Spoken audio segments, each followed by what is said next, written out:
आज हमारा जो क्वेश्चन पेपर है ये दिसंबर 2004 हिंदी यूजीसी नेट का है। और पहले के जो क्वेश्चन पेपर होते थे ये हमारा सेकंड में, तो इसमें सिर्फ 85 क्वेश्चन आते थे। हमारा पहला क्वेश्चन है, मैथिली का विकास किस अपभ्रंश से माना जाता है। इसके 4 ऑप्शन है। सौरसैनी अपभ्रंश, ऑप्शन बी है मागधी अपभ्रंश, ऑप्शन सी है अर्धमागधी अपभ्रंश और ऑप्शन डी है महाराष्ट्री अपभ्रंश। तो इसका जो राइट आंसर होगा, मैथिली का विकास किस अपभ्रंश से माना जाता है, तो ऑप्शन बी हो जाएगा राइट आंसर, मागधी अपभ्रंश। सेकंड क्वेश्चन है, कीर्तिलता की भाषा किस रचना की है। तो ऑप्शन ए है औहट भाषा, ऑप्शन बी है अपभ्रंश भाषा, ऑप्शन सी है मैथिली और ऑप्शन डी है ब्रज भाषा। तो कीर्तिलता किस भाषा की रचना है, और ये विद्यापति की रचना है। तो कीर्तिलता की जो भाषा है इसका राइट आंसर हो जाएगा ऑप्शन बी, अपभ्रंश भाषा। तीसरा क्वेश्चन है, संविधान के किस अनुच्छेद में देवनागरी लिपि में लिखित हिंदी को संघ की राजभाषा घोषित किया गया है। संविधान के किस अनुच्छेद में देवनागरी लिपि में लिखित हिंदी को संघ की किस राजभाषा में घोषित किया गया है। तो इसका ऑप्शन है ए 347, ऑप्शन बी है 348, ऑप्शन सी है 343 और ऑप्शन डी है 345। तो देवनागरी लिपि में लिखित हिंदी को संघ की राजभाषा, ऑप्शन नंबर हमारा सी है। 343 अनुच्छेद के तहत यह प्रावधान है कि देवनागरी लिपि में लिखित हिंदी को संघ की राजभाषा घोषित किया गया है।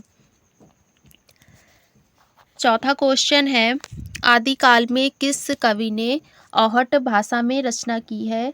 तो ए ऑप्शन है अमीर खुसरो, बी ऑप्शन है अब्दुल रहमान, सी ऑप्शन है कुतुबन और डी ऑप्शन है मंझन। तो आदिकाल में किस कवि ने औहट भाषा में रचना की, तो इसका राइट आंसर हो जाएगा ऑप्शन बी, अब्दुल रहमान। 5वां नंबर का क्वेश्चन है, उत्तर भारत में भक्ति का प्रसार करने का श्रेय किसे प्राप्त है। ऑप्शन ए है शंकराचार्य, ऑप्शन बी है रामानुजाचार्य, ऑप्शन सी है रामानंद, ऑप्शन डी है माधवाचार्य। तो उत्तर भारत में भक्ति का प्रसार करने का जो श्रेय है वो ऑप्शन सी, रामानंद। तो हमारा जो राइट आंसर होगा वो ऑप्शन सी है, रामानंद। अगला क्वेश्चन है 6 नंबर का, सहजो भाई किस शाखा की रचनाकार हैं। ऑप्शन ए है कृष्ण भक्ति, ऑप्शन बी है राम भक्ति, ऑप्शन सी है ज्ञानाश्रय शाखा और ऑप्शन डी है प्रेमाश्रय शाखा।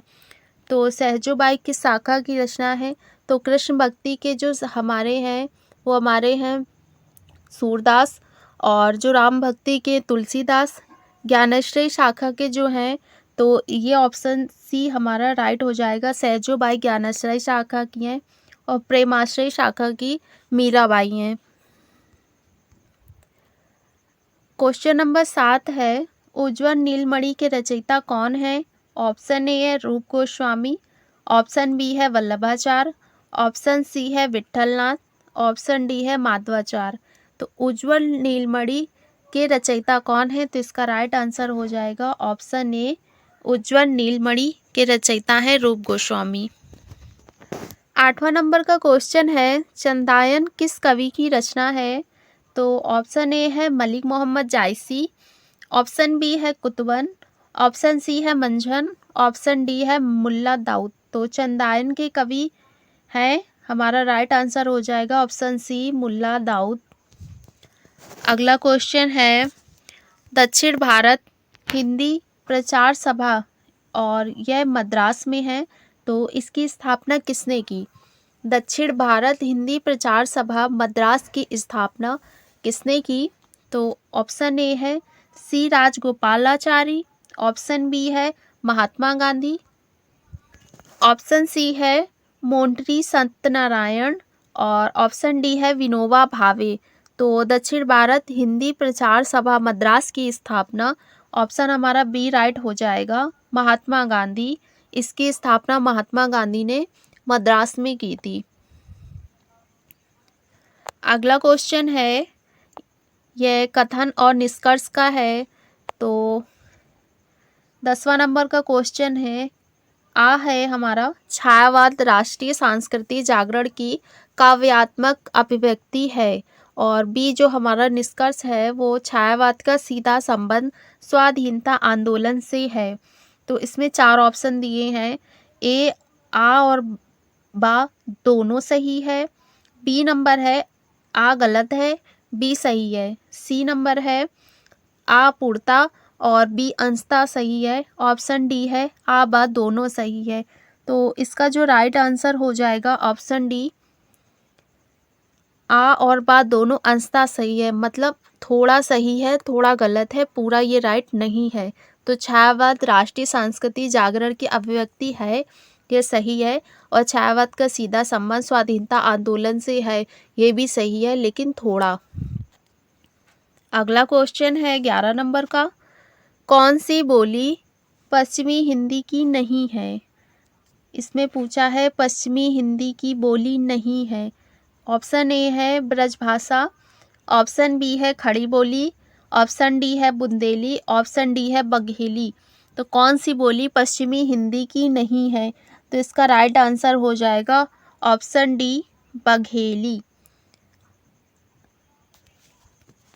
हमारा अगला क्वेश्चन है 12 नंबर का, हिंदी भाषा के मानकीकरण का सचेत प्रयास किस पत्रिका में किया गया है?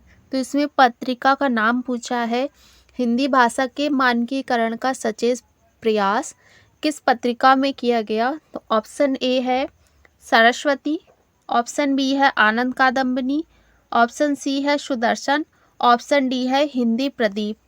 तो इसका जो राइट आंसर हो जाएगा ऑप्शन ए है सरस्वती। तो हिंदी भाषा के मानकीकरण का जो सचेत प्रयास है वह सरस्वती पत्रिका में इसका उल्लेख किया गया है। और 13 नंबर का हमारा क्वेश्चन है, आ है अनुभूति की प्रामाणिकता नई कहानी आंदोलन का प्रमुख आग्रह था। ऑप्शन बी है इस आंदोलन का आरंभ व्यक्ति केंद्रित कहानी के विरोध में हुआ। तो इसके 4 ऑप्शन दिए हैं।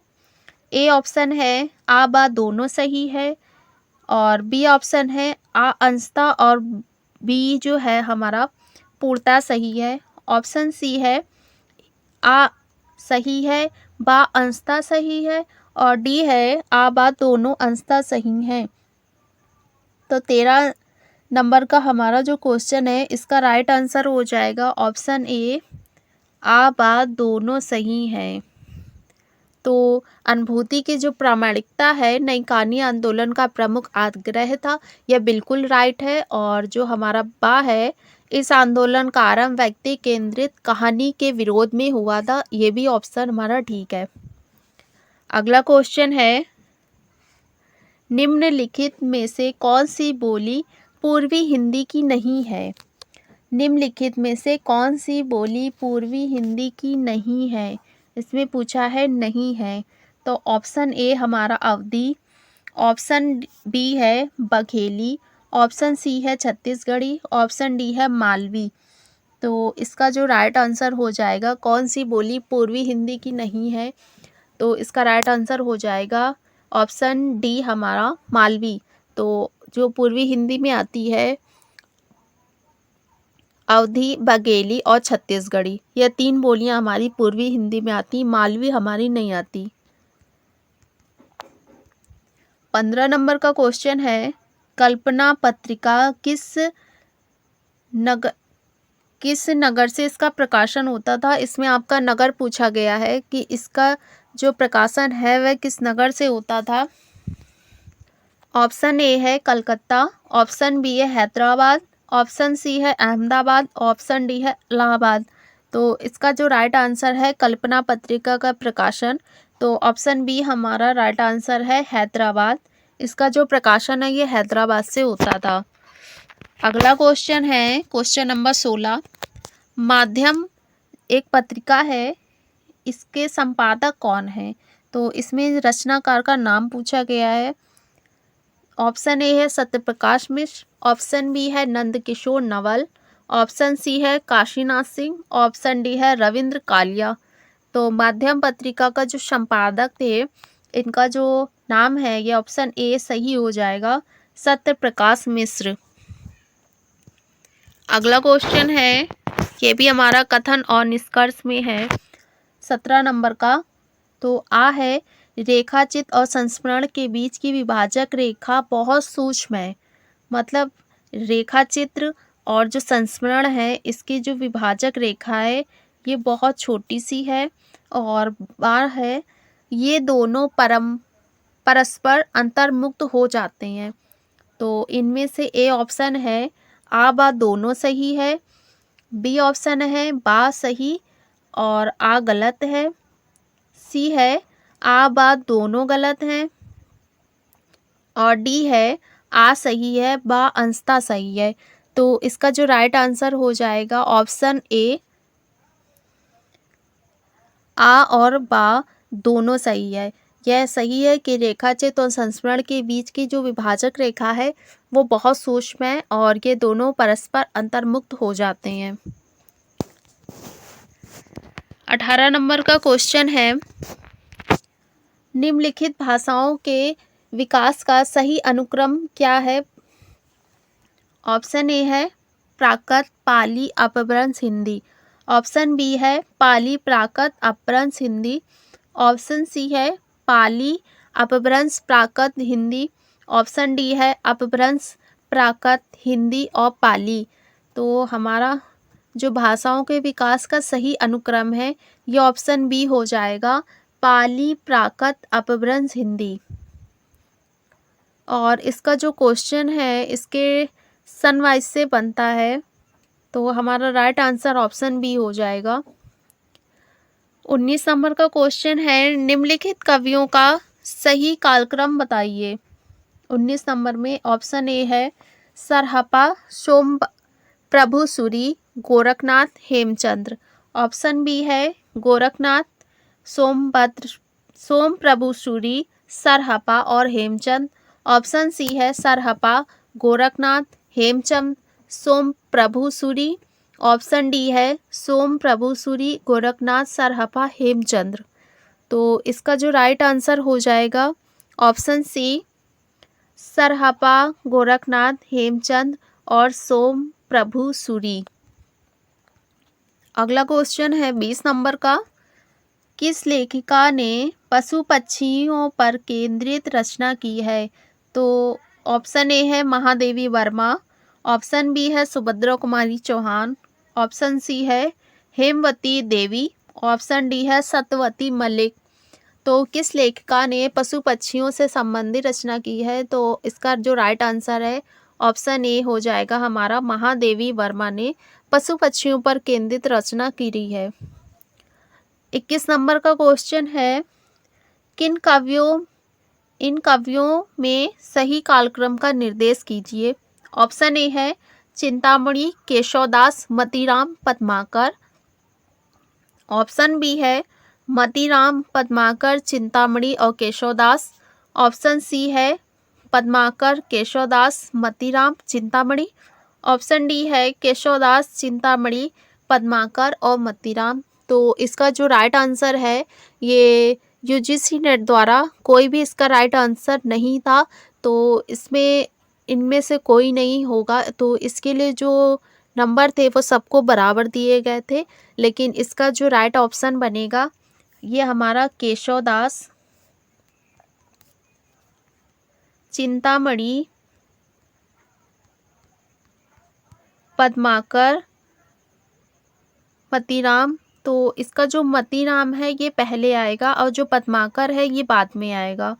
तो केशवदास, चिंतामणि, मतीराम और पद्माकर।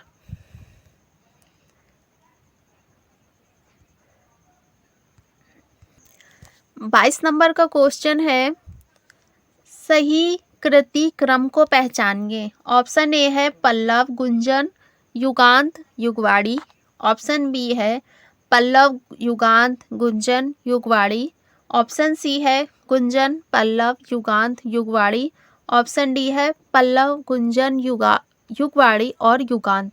तो 22 नंबर का जो राइट आंसर हो जाएगा ऑप्शन ए है पल्लव, गुंजन, युगांत, युगवाड़ी। तो सही इसकी जो कालक्रम है वो ऑप्शन ए राइट आंसर हो जाएगा। 23 नंबर का जो हमारा क्वेश्चन है, सेठ बाकेमल किसकी रचना है? तो इसमें लेखक का नाम पूछा है। ऑप्शन ए है पांडे बेचन शर्मा उग्र, ऑप्शन बी है यशपाल, ऑप्शन सी है अमृतलाल नागर, ऑप्शन डी है भगवती चरण वर्मा। सेठ बाकेमल किसकी रचना है? तो इसका जो राइट आंसर हो जाएगा ये ऑप्शन सी हमारा अमृतलाल नागर।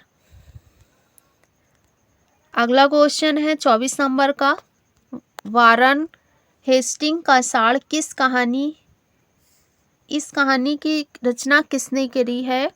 तो ऑप्शन ए है शिव मूर्ति, ऑप्शन बी है संजीव, ऑप्शन सी है उदय प्रकाश, ऑप्शन डी है सृजय। तो वारन हेस्टिंग का साड़ कहानी की रचना किसने की? तो इसका जो राइट आंसर हो जाएगा ऑप्शन सी उदय प्रकाश ने करी थी। 25 नंबर का क्वेश्चन है, हिंदी नाटकों के मंच में यक्षगान का प्रयोग किस निर्देशक ने किया? हिंदी नाटकों के मंचन में यक्षगान का प्रयोग निर्देशक, ये एक फिल्मकार भी थे और ये फिल्म अपनी खुद की एक फिल्म भी बनाते थे, इसलिए इनको निर्देशक बोलते हैं। ऑप्शन ए है Girish Karnad, option B Ibrahim Alkazi, option C है सत्यदेव दुबे, ऑप्शन डी है कारंत।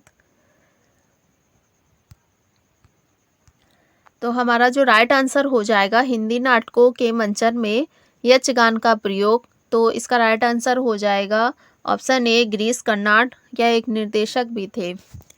अगला क्वेश्चन है 26 नंबर का, नील प्रधान बीज सुकुमार, खिला मृदुल अत खुला अंग, खिला हो जो बिजली का फूल, मेघबन बीज गुलाबी रंग। तो यह जो हमारी पंक्ति है यह हमारा जो जयशंकर प्रसाद की एक प्रसिद्ध रचना है कमायनी, यह उससे पंक्ति ली गई है। तो इस पंक्ति में कौन सा अलंकार है? ऑप्शन ए है उपमा, ऑप्शन बी है उत्प्रेक्षा, ऑप्शन सी है रूपक, ऑप्शन डी है दृष्टांत।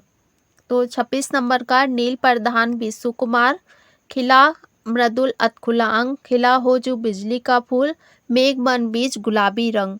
तो इसका जो राइट आंसर है अलंकार, ऑप्शन हमारा बी हो जाएगा उत्प्रेक्षा अलंकार। अगला क्वेश्चन है, निम्नलिखित आचार्यों के बीच सही कालक्रम का निर्देश कीजिए। ऑप्शन ए है भामा, दंडी, आनंदवर्धन और क्षेमेंद्र, ऑप्शन बी है आनंदवर्धन, अभिनवगुप्त, विश्वनाथ और जगन्नाथ, ऑप्शन सी है भट्टनायक, विश्वनाथ, कुंतक, जगन्नाथ, ऑप्शन डी है भरत, भामा, कुंतक और जगन्नाथ। तो 27 नंबर का जो राइट आंसर हो जाएगा option D Bharat, Bhama, Kuntaka, Jagannath. Option है, कृति कालक्रम की दृष्टि से कौन सा सही है? ऑप्शन ए है रामचंद्रिका, ललित ललाम, जगत विनोद, बिहारी सतसई, ऑप्शन बी है पल्लव, परिमल, लहर, नीरजा, ऑप्शन सी है वरदान, गबन, कंकाल, चित्रलेखा, ऑप्शन डी है कुल्ली भाट, अतीत के चलचरित, माटी की मूर्तें और पद के साथी। तो हमारा जो 18 का राइट आंसर हो जाएगा ऑप्शन बी पल्लव, परिमल, लहर, नीरजा। 29 नंबर का क्वेश्चन है, रचनाकार कालक्रम में सही का निर्देश कीजिए। ऑप्शन ए है दिनकर, बच्चन, अगे, मुक्तिबोध, ऑप्शन बी है बच्चन, दिनकर, मुक्तिबोध, अगे, ऑप्शन सी है अगे, दिनकर, बच्चन, मुक्तिबोध और ऑप्शन डी है दिनकर, अगे, बच्चन, मुक्तिबोध। तो 29 नंबर का जो राइट आंसर हो जाएगा ऑप्शन बी बच्चन, दिनकर, मुक्तिबोध और अगे।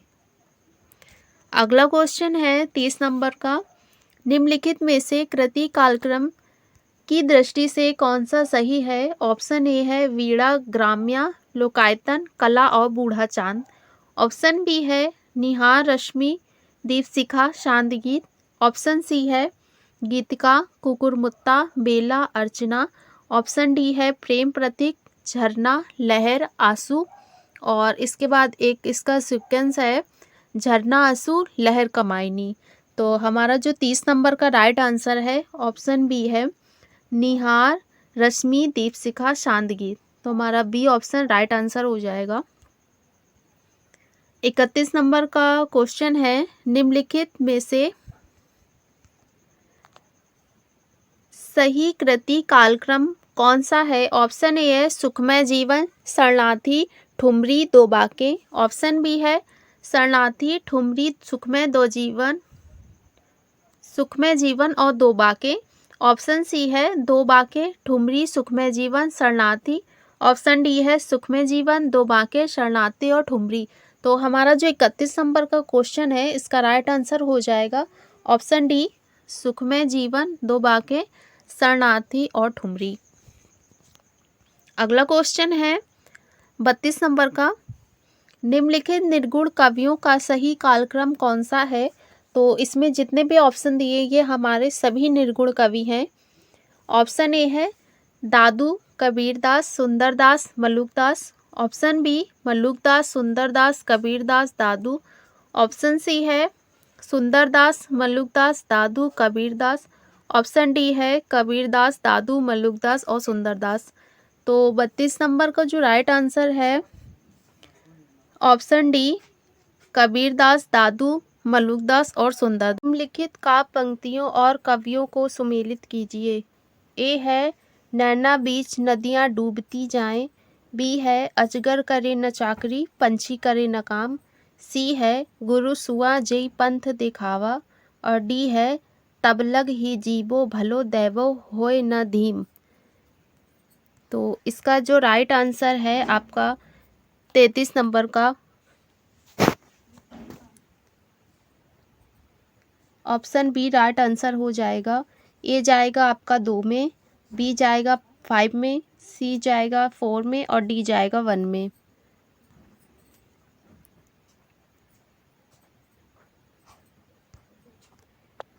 नैना बीच नदियाँ डूबती जाएं तो इसका जो जाएगा ये कबीर का है।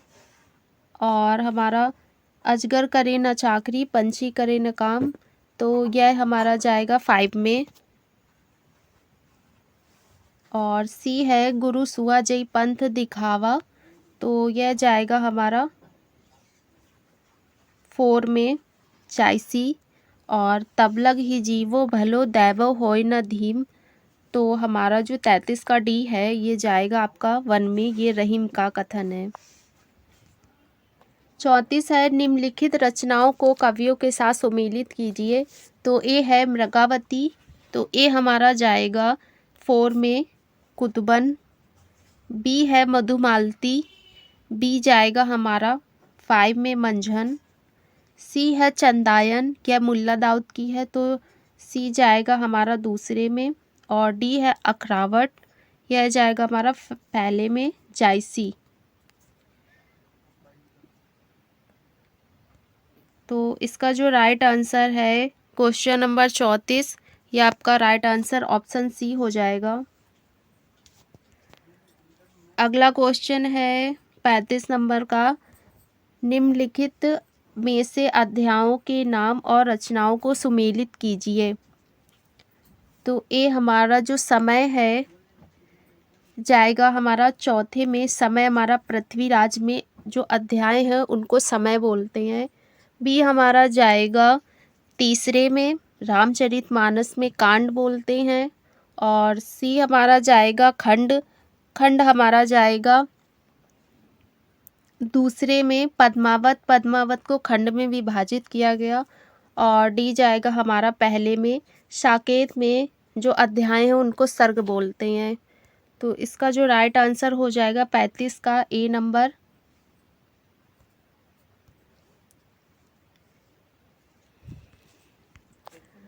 छत्तीस नंबर का क्वेश्चन है निम्नलिखित ग्रंथों को आलोचकों के साथ सुमेलित कीजिए। तो ए है बिहारी सतसई, बी है देव और बिहारी, सी है बिहारी और डी है बिहारी और देव।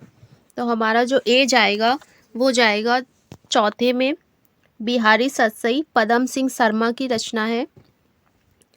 बी हमारा देव और बिहारी तो यह जाएगा हमारा 2 में कृष्ण बिहारी मिश्र, सी है बिहारी, तो यह हमारा जाएगा 3 में विश्वनाथ प्रसाद मिश्र, और डी है बिहारी और देव, तो यह हमारा जाएगा ए में लाला भगवान दीन। सबके नाम बिहारी से ही हैं, लेकिन इनके जो आलोचक हैं इनके नाम अलग अलग हैं। तो बिहारी सस्सई, पदम सिंह शर्मा, बिहारी और देव लाला भगवान दीन, देव बिहारी कृष्ण बिहारी मिश्र, और बिहारी है विश्वनाथ प्रसाद मिश्र की। तो 36 नंबर का राइट आंसर हो जाएगा ऑप्शन ए। अगला क्वेश्चन है, निम्नलिखित नाटककारों और नाटकों को सुमेलित कीजिए। ए है लक्ष्मी नारायण लाल, बी है पंडित उदय शंकर भट्ट, सी है श्री चतुरसेन शास्त्री, और डी है सेठ गोविंद दास। तो ए हमारा जाएगा 3 में राक्षस का मंदिर, बी है हमारा पंडित उदय शंकर भट्ट, तो यह जाएगा 4 में विक्रमादित्य, सी है श्री चतुरसेन शास्त्री, तो यह हमारा जाएगा अमर राठौर, और डी है सेठ गोविंद दास, तो यह जाएगा दूसरे में कर्तव्य। तो इसका जो राइट आंसर हो जाएगा 37 नंबर का ऑप्शन होगा सी। ऑप्शन सी राइट आंसर हो जाएगा। 38 नंबर का क्वेश्चन है, विखंडन की अवधारणा का संबंध किस वाद से है। ए है आधुनिकतावाद, बी ऑप्शन है संरचनावाद, डी ऑप्शन है नई समीक्षा, और सी ऑप्शन है नई समीक्षा, और डी ऑप्शन है उत्तर आधुनिकतावाद। तो इसका राइट आंसर हो जाएगा विखंडन की अवधारणा का संबंध किस बात से है। तो इसका राइट आंसर है ऑप्शन डी उत्तर आधुनिकतावाद। 39 नंबर का क्वेश्चन है, व्रन सतसई की विषय वस्तु क्या है। तो इसमें इसका विषय वस्तु पूछी गई है व्रन सतसई की। ए ऑप्शन है नायिका भेद, बी ऑप्शन है श्रृंगार, सी ऑप्शन है नीति, और डी ऑप्शन है भक्ति। तो वृंद सतसई की जो विषय वस्तु है यह है नीति, तो सी ऑप्शन हमारा राइट आंसर हो जाएगा। 40 नंबर का क्वेश्चन है, चित्राधार किसकी रचना है। ए ऑप्शन है जयशंकर प्रसाद, बी ऑप्शन है रामनरेश त्रिपाठी, सी ऑप्शन है मुकुटधर पांडे, और डी ऑप्शन है रामेश्वर सुवल अंचल। जो चित्राधार रचना किसकी है, तो इसका राइट आंसर हो जाएगा जयशंकर प्रसाद। 41 नंबर का क्वेश्चन है, मैंने तेरी उसकी बात किसकी रचना है। या मैनी नहीं, या मेरी है। मेरी तेरी उसकी बात यह किसकी रचना है। ए ऑप्शन है भगवती चरण वर्मा, बी ऑप्शन है यशपाल, सी ऑप्शन है उदय शंकर भट्ट, और डी ऑप्शन है अमृतलाल नागर। तो 41 नंबर का क्वेश्चन है, मेरी तेरी उसकी बात, तो इसका राइट आंसर हो जाएगा ऑप्शन बी यशपाल। 42 नंबर का क्वेश्चन है, ब्रजबुली का प्रयोग कहाँ होता है। ए ऑप्शन है बिहार, बी ऑप्शन है ब्रज क्षेत्र, सी ऑप्शन है उड़ीसा, और डी ऑप्शन है बंगाल। तो 42 नंबर का क्वेश्चन है, ब्रजबुली का प्रयोग कहाँ होता है। तो ब्रजबुली का जो प्रयोग है यह बंगाल में होता है, तो इसका राइट आंसर हो जाएगा ऑप्शन डी बंगाल। 43 नंबर का क्वेश्चन है, भारतेंदु के अनुसार हिंदी नई चाल में कब ढली। ऑप्शन ए है 1880, ऑप्शन बी है 1857, ऑप्शन सी है 1873, और ऑप्शन डी है 1860। तो इसका जो राइट आंसर है, भारतेंदु के अनुसार हिंदी नई चाल में कब ढली, तो इसका राइट आंसर हो जाएगा ऑप्शन बी 1857। तो 1857 में इसकी जो क्रांति हुई थी तब ये भारतेंदु जी आए थे। 44 नंबर का क्वेश्चन है, निम्नलिखित में से अर्थालंकार कौन सा है। तो इसमें अलंकार का भेद पूछा गया है, उसका उदाहरण। तो अर्थालंकार कौन सा है। ए है प्रतिवस्तु उपमा, बी है अनुप्रास, सी है यमक, और डी है वक्रोक्ति। तो अर्थालंकार कौन सा है, तो इसका राइट आंसर हो जाएगा ऑप्शन ए प्रतिवस्तु उपमा। अगला क्वेश्चन है, राम कथा पर आधारित काव्य कौन सा है। Option A Atmajayi, option B है अग्निलीक, ऑप्शन सी है भूमिजा, ऑप्शन डी है रश्मि रथी। तो हमारा जो 45 नंबर का क्वेश्चन है इसका राइट आंसर हो जाएगा ऑप्शन बी अग्निलीक। राम कथा पर आधारित जो काव्य है यह अग्निलीक है। 46 नंबर का क्वेश्चन है, छायावत का पतन किस लेखक की कृति है? ऑप्शन ए है शांति प्रिय द्विवेदी, ऑप्शन बी है रामविलास शर्मा, ऑप्शन सी है विजय देव नारायण शाही, ऑप्शन डी है देवराज। तो छायावत के जो पतन है किस लेखक की कृति है? तो इसका राइट आंसर हो जाएगा ऑप्शन डी देवराज। अगला क्वेश्चन है 47 नंबर का, इनमें से कौन तार सप्तक का कवि नहीं है? इसमें पूछा है तार सप्तक का कवि नहीं है। ऑप्शन ए है रामविलास शर्मा, ऑप्शन बी है गजानंद माधव मुक्तिबोध, ऑप्शन सी है शमशेर बहादुर सिंह, ऑप्शन डी है भारत भूषण अग्रवाल। तो तार सप्तक मतलब जो पहला सप्तक था उसको तार सप्तक बोलते हैं। तो इसमें जो हमारा राइट आंसर हो जाएगा 47 नंबर में ऑप्शन सी शमशेर बहादुर सिंह। अगला क्वेश्चन है, निम्नलिखित अनुच्छेदों को पढ़कर प्रश्नों के उत्तर दीजिए। तो प्रसाद जी ने अपने युग की राष्ट्रीय भावनाओं को प्रतिबिंबित करते थे, पर उनका इतिहास बोध सिर्फ भावात्मक नहीं था। भारतीय इतिहास का उनका ज्ञान बहुत गहरा था और उनके बारे में अपनी निर्मोह सत्य शोधक दृष्टि से चलते उनकी जो विचारना बहुत मौलिक और स्वतंत्र थी। इस मामले में वो प्रिय ब्रुयात के कतई कायल नहीं थे। वास्तविकता यह है कि लोकप्रिय भावनाओं का इस्तेमाल उन्होंने अपनी उस बेहद आलोचनात्मक पूर्ण दृष्टि को प्रस्तुत करने के लिए ही किया है। वे भारतीय जीवन ही नहीं भारतीय आचरण के भी प्रमुख दृष्टा आलोचक थे। उनके नाटकों में हमें इतिहास का गौरव ही नहीं उनकी कुंठा त्रास और भी उतना ही हिलाने वाला साक्षात्कार मिलता है। उनके नाटकों की दुनिया में जो उथल पुथल और हाहाकार है वह सिर्फ घटना चक्र में ही नहीं उनके पात्रों के अंतर जीवन में भी है। उनके नाटकों में चरित्र अवसर चरित्र से ज़्यादा मनोवैज्ञानिक वृत्तियों और शक्तियों का प्रतिनिधित्व करने लगते हैं। यही वह सदाबहार सदा प्रासंगिक जीवन और उनके नाट्य लेखन की असली प्रेरणा है, ना कि तथाकथित अतीत के तथाकथित प्रस्तुत नायक नायिकाओं के। तो इसका जो क्वेश्चन है देख लेते हैं, 48 नंबर का है, निम्नलिखित कथनों में से कौन सा सत्य है? तो ऑप्शन ए है प्रसाद जी की रचनाओं में उनकी भावनाएं व्यक्त हुई हैं। ऑप्शन बी है उनका लेखन ऐतिहासिक भावभूमि पर आधारित नहीं है। ऑप्शन सी है उनके इतिहास बोध में वैचारिकता का समावेश है। ऑप्शन डी है उनका इतिहास बोध उनकी युगीन दृष्टि का पोषक नहीं है। तो 48 नंबर का जो राइट आंसर हो जाएगा ऑप्शन सी उनके इतिहास बोध में वैचारिकता का समावेश है। 49 नंबर का क्वेश्चन है, अनुच्छेद की शैली में है। ऑप्शन ए प्रभावी व्यंजकता, ऑप्शन बी विवेचन विश्लेषण प्रमुख है, ऑप्शन सी अलंकरण की प्रधानता है, ऑप्शन डी है वर्णनात्मकता है। तो इसका जो राइट आंसर हो जाएगा अनुच्छेद की शैली में, तो ऑप्शन ए हमारा प्रभावी व्यंजकता है। 50 नंबर का क्वेश्चन है, अनुच्छेद का लक्ष्य है। ऑप्शन ए है प्रसाद के साहित्यिक अवदान से परिचित कराना, ऑप्शन बी है प्रसाद की राष्ट्रीय सांस्कृतिक चेतना से परिचित कराना, ऑप्शन सी है प्रसाद साहित्य के छायावाद की विशेषताओं का निरूपण करना, ऑप्शन डी है प्रसाद के साहित्य की कलागत विशेषताओं का परिचय देना। तो 50 नंबर का जो अनुच्छेद का लक्ष्य है इसका राइट आंसर हो जाएगा ऑप्शन बी प्रसाद की राष्ट्रीय सांस्कृतिक चेतना से परिचित कराना।